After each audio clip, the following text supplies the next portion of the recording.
चुकी है। कांग्रेस 24, बीजेपी 144।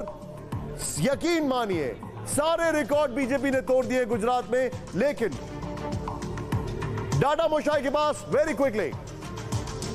बिल्कुल निशांत, और देखिए इस वक्त हमारे साथ टीवी 9 भारतवर्ष के न्यूज डायरेक्टर हेमंत शर्मा जी भी जुड़ चुके हैं। डेटा मुशाई से बात करेंगे, लेकिन पहले मैं हेमंत जी आपका आकलन जानना चाहता हूं। हेमंत सर, आप कैसे देख रहे हैं इन ट्रेंड्स को और रिजल्ट्स भी है?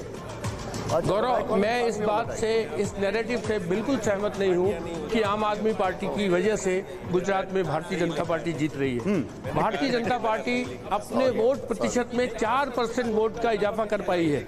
4% वोट ऑल टाइम हाई है। तो भारतीय जनता पार्टी अपने बूते पर अपनी हैसियत से, प्रधानमंत्री के करिश्माई व्यक्तित्व से और अमित शाह जी के कुशल प्रबंधन से ये जीत हासिल कर रही है। तो ये कहना कि ये आम आदमी पार्टी की वजह से ये जीत हो रही है, मेरे ख्याल से वो ठीक नहीं है। दूसरी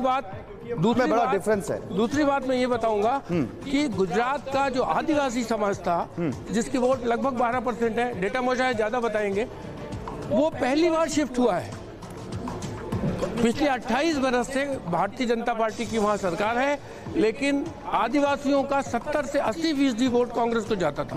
पहली बार अगर हम ये डेटा मोशाई आदिवासी सीटों की को बताएंगे कि आदिवासी सीटों पर वो वोट बड़े तौर पर बीजेपी की तरफ आया है और कुछ वोट सौराष्ट्र और साउथ गुजरात में आम आदमी पार्टी ले गई है। डेटा मोशाई, मुझे आप आदिवासी सीटों की स्थिति बताइए। सर देखिए, बहुत इंटरेस्टिंग है सर। देखिए ये आदिवासी सीट्स है, ये जो आदिवासी सीट्स है सर, गुजरात का एकदम बॉर्डरिंग एरिया में सर ऐसा रहता है। ठीक है सर, गुजरात का जो बॉर्डर है साउथ गुजरात में सर, ये वाला पार्ट है साउथ गुजरात, और ये सेंट्रल गुजरात ये ऊपर तक ये लीजिए। तो सर ये वाला पार्ट है। आप सर ये कलर देखिए सर, इधर और इधर। मतलब आप ये कह रहे हैं कि पहले कांग्रेस को बहुत ज्यादा ट्राइबल सीट्स मिली थी, परंपरागत ढंग से। परंपरागत। अभी देखिए सर, हो सकता है इसमें इस बात का भी योगदान हो कि हमारी राष्ट्रपति इस समय आदिवासी हैं, द्रौपदी मुर्मू। Correct sir. और देखिए सर, इंटरेस्टिंग है, भारतीय ट्राइबल पार्टी का 2 सीट था, बीटीपी का छोटू भाई वसावा, वो भी बीजेपी के पास आ गया। तो देखिए सर, कांग्रेस का अभी तक ये ट्राइबल में सर जितना सीट है, ट्राइबल में कितना सीट है सर? 40 सीट्स है सर, जो ट्राइबल डिसाइड करता है, जो इंपॉर्टेंट रोल प्ले करता है। कांग्रेस के पास सर अभी एक ही सीट है, लीड कर रहा है। आम आदमी पार्टी देखिए सर 1 2 3 4, ये जो 1 2 है ये सूरत और वो नर्मदा के आसपास वाली सीट है। हाँ, ये ददियापाड़ा वाला जो सीट है। ठीक है। और गौरव, मैं ये बताऊं कि अगर आदिवासियों का ये शिफ्ट हुआ है तो ये देश की राजनीति में बड़ा परिवर्तन होगा। लोकसभा में 40 ऐसी सीटें हैं जिन पर आदिवासी असर करता है। हालांकि उसमें मुझे लगता है कि 50 से ज्यादा सीटें बीजेपी के पास हैं, लेकिन फिर भी अगर ये शिफ्ट है तो छत्तीसगढ़, झारखंड और दूसरे इलाके जहां आदिवासी हैं नॉर्थ ईस्ट में, आने वाले चुनाव में उस पर बड़ा और गहरा असर होगा। मतलब आप ये कह रहे हैं कि गुजरात के चुनाव देश के लिए एक बड़ा मैसेज वोट शेयर में दिखाना चाहता हूं सर, जो बीजेपी का वोट शेयर ये सारे सीटों में आपका कितना बड़ा है। ये देखिए सर, ये जो 40 सीट्स में, नहीं उधर सही से टच कीजिए। हाँ, ये जो 40 सीट्स है सर, देखिए बीजेपी का वोट शेयर 48 से 50, आप समझ रहे हैं सर, 6% एक जंप हुआ है। और जो कांग्रेस का सर जो 40% वोट था वो आधा हो गया। तो सर देखिए, आम आदमी पार्टी के लिए भी सर एक है, आम आदमी पार्टी कभी भी कोई ट्राइबल वोट कभी नहीं मिला था आम आदमी पार्टी को। तो ये गुजरात इलेक्शन में, मतलब डेटा मुशाई, इन शॉर्ट वर्ड्स, गुजरात चुनाव ये कई मायनों में बहुत अलग है और बहुत मायने हैं। और आम आदमी पार्टी के भी जो अभी आप लीड देख रहे हैं ना, 9 और 10, ये उतनी नहीं होंगी, ये 5 के नीचे आके रुकेंगी, सेटल होंगी। Correct sir. एक बार मैप पे डेटा मुशाई दिखाइए फिर से, पीसीआर कह रहा है मैप पर लाइए, हमारे व्यूअर्स बहुत ज्यादा मैप देखना चाह रहे हैं। ठीक है, ये सर ये ट्राइबल बेल्ट है। तो देखिए, के अलावा सौराष्ट्र भी दिखाइए एक बार। अच्छा, तो सर सौराष्ट्र और साउथ गुजरात में दिखाओ जहां पे है ट्राइबल वोटर सर। तो ट्राइबल वोटर सर अगर साउथ गुजरात में मैं सिलेक्ट कर लिया तो देखिए सर 22 सीट्स ये सर आपको दिखाई दे रहा है। आप ये बता सकते हैं कि जो भारतीय जनता पार्टी की जीत है उसमें ये बड़ा योगदान है। आप देखिए ना सर, जो 22 सौराष्ट्र में जो साउथ गुजरात में जो ट्राइबल सीट था, उधर बीजेपी का सीट 13 से 18 हो गया। आप देखिए कांग्रेस का 7 से 1, मतलब कांग्रेस पिछले बार 7 + 2 9 सीट्स था सर, वो 1 में खड़ा हो गया। आम आदमी पार्टी 2 सीट जीत रहा है और बीजेपी का 13 से 18।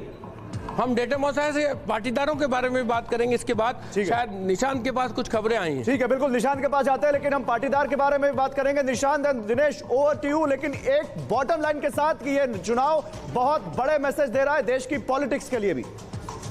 देखिए इस वक्त जो मैं देख रहा हूं यहां पर गौरव, नंबर 1 पहले तो क्विक टैली करीब 10:15 बज रहे हैं। 145 बीजेपी, कांग्रेस 24, आम आदमी पार्टी 10 से 8 पर आ गई है। ये जो क्लासिफिकेशन में तुरंत बता रहा हूं, ऑन माय लेफ्ट यानी टीवी पर राइट साइड में हिमाचल में बीजेपी 31, कांग्रेस 33, अदर्स 4। इसमें कितने बीजेपी के रिबल्स हैं वो देखने वाली बात होगी। यहां पर अब जरा देखिए गुजरात में किसको कितनी सीटें जो हैं मुसलमान फैक्टर, बीजेपी 13, कांग्रेस 6, आम आदमी पार्टी 0, अदर्स 1। कल एमसीडी चुनाव में भी हमने देखा मुस्लिम फैक्टर में बीजेपी को 13 मिले, आम आदमी पार्टी को 18। मुस्लिम फैक्टर जो है वो अब शायद बीजेपी के लिए बहुत बड़ा फैक्टर नहीं है, वो शायद वैसे ही वोट कर रहे हैं जैसे और लोग वोट कर रहे हैं। क्या ये कंक्लूजन है? लेकिन ये पूछने की जरूरत है, चेंज करिए इसको यहां पर। इसके बाद अगला जो फैक्टर जो हमारे पास है वो ये है एससी फैक्टर। एससी फैक्टर जो है बीजेपी 12, कांग्रेस 1। एससी फैक्टर के शर्मा जी इस वक्त हमारे साथ जुड़ चुके हैं। आप के शर्मा जी, पहले तो आपको बहुत बहुत बधाई और बड़ा शानदार परफॉर्मेंस आपका रहा है गुजरात में। 146 कांग्रेस जो है, हमारी जो टैली कह रही है, क्योंकि आप मल्टीपल चैनल्स पर होंगे, हमारी टैली के अनुसार बीजेपी 146, कांग्रेस 24, आम आदमी पार्टी 7, अदर्स 5। पहला रिएक्शन ये बताइए कि अभी आप क्या लग रहा है ये कहां जाकर रुकेगा? निशांत भाई, पहले तो मैं आपने शुभकामना दी, मैं उसके लिए आपको बधाई देता हूं, धन्यवाद करता हूं कि अभी आपने हमें बधाई दिया है गुजरात की जीत का। और ये जो ट्रेंड है ये अभी कोई नहीं कह सकता कि ये कहां जाकर टिकेगा, क्योंकि मैं भी आने 150 से ये ऊपर भी जा सकता है। और साथ ही साथ मैं ये भी कहूँगा, मैं हिमाचल के संदर्भ में भी मैं बहुत विश्वास के साथ आपको कहना चाहता हूँ, आप लास्ट तक देखिएगा, भारतीय जनता पार्टी अपने बहुमत की वहाँ पर सरकार बनाएगी। पहाड़ी राज्य है, रिजल्ट वहाँ यानी जीत हार जो है 1000, 2000, 500 वोटों से भी होते हैं, तो लास्ट तक चलेगा। लेकिन मैं फिर भी कह रहा हूँ वहाँ पर कि भारतीय जनता पार्टी को वहाँ पूर्ण बहुमत मिलेगा और निश्चित तौर से वहाँ भी सरकार बनेगी।